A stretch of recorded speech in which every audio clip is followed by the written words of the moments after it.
ಎಲ್ಲ ಆತ್ಮೀಯರೇ, ಇವತ್ತು ಏಕಕಾಲದಲ್ಲಿ 2 ಕಾರ್ಯಕ್ರಮ, ಒಂದು ನಿಸರ್ಗ ಪಾರ್ಕಲ್ಲಿ ಬಸವ ಜಯಂತಿ ಮತ್ತು ಇಲ್ಲಿ ಫ್ರೀಡಮ್ ಟಿವಿಯ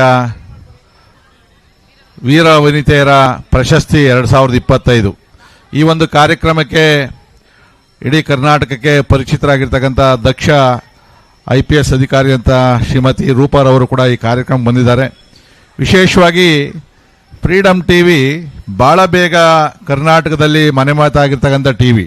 ನಾವು ಸಾಮಾನ್ಯವಾಗೆಲ್ಲ ಸಾಕಷ್ಟು ಟಿವಿಗಳು ಬರ್ತಾವಾಗ ಇದು ಅದೇ ಥರ ಒಂಥರ ಅಂದ್ಕೊಂಡಿದ್ವಿ.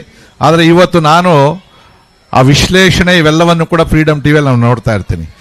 ಮತ್ತು ನಮ್ಮ ಯಲಹಂಕದಲ್ಲಿ ಇವತ್ತು ಈ ಭಾಗದಲ್ಲಿ ಮತ್ತು ಇಡೀ ರಾಜ್ಯದಲ್ಲಿ ಅನೇಕ ಮಹಿಳೆಯರನ್ನು, ಸಾಧಕಿಯರನ್ನು ಗುರುತಿಸಿ ಇವತ್ತು ಪ್ರಶಸ್ತಿಯನ್ನು ಕೊಡ್ತಾ ಇರ್ತಕ್ಕಂಥ ಒಂದು ವಿಶೇಷವಾದಂಥ ಕಾರ್ಯಕ್ರಮವನ್ನು ನಮ್ಮ ಫ್ರೀಡಮ್ ಟಿವಿಯ ಸಂಸ್ಥಾಪಕರಾದಂಥ ಸ್ನೇಹಿತರಾದಂಥ ನಾಗರಾಜ್ ಅವರ ನೇತೃತ್ವದಲ್ಲಿ ನನ್ನ ನಾಡಪ್ರಭು ಕೆಂಪೇಗೌಡರ ಕ್ಷೇತ್ರದಲ್ಲಿ ಹಮ್ಮಿಕೊಂಡಿರ್ತಕ್ಕಂಥದ್ದು ನನ್ನ ಕ್ಷೇತ್ರಕ್ಕೆ ಸಂದಂಥ ಗೌರವ ಅಂತೇಳಿ ನಾನು ಭಾವಿಸ್ತಾ ಇದ್ದೀನಿ.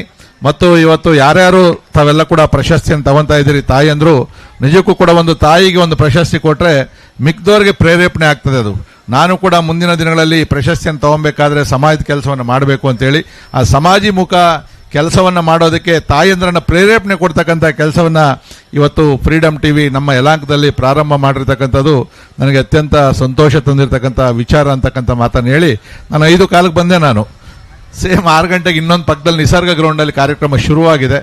ನಮ್ಮ ಸಂಘಟಕರ ಅನುಮತಿಯನ್ನು ಕೋರಿ ನಾನು ಆ ಕಾರ್ಯಕ್ರಮಕ್ಕೆ ಹೋಗಿ ಅದು ಬೇಗ ಮುಗಿದ್ರೆ ಮತ್ತೆ ಇಲ್ಲಿ ಬರ್ತಕ್ಕಂಥ ಪ್ರಯತ್ನವನ್ನು ಮಾಡ್ತೀನಿ ಅಂತಕ್ಕಂಥ ಮಾತನ್ನ ಹೇಳಿ ತಮ್ಮೆಲ್ಲರಿಗೂ ಹೊಂದಿಸಿ ನನ್ನ ಮಾತನ್ನು ಮುಗಿಸ್ತೀನಿ. ಜೈ ಹಿಂದ್. ಕ್ಷಣ ಕ್ಷಣದ ಸುದ್ದಿಗಳಿಗಾಗಿ ಫ್ರೀಡಮ್ ಟಿವಿ ಸಬ್ಸ್ಕ್ರೈಬ್ ಮಾಡಿ, ಲೈಕ್ ಮಾಡಿ ಹಾಗೂ ಫಾಲೋ ಮಾಡಿ.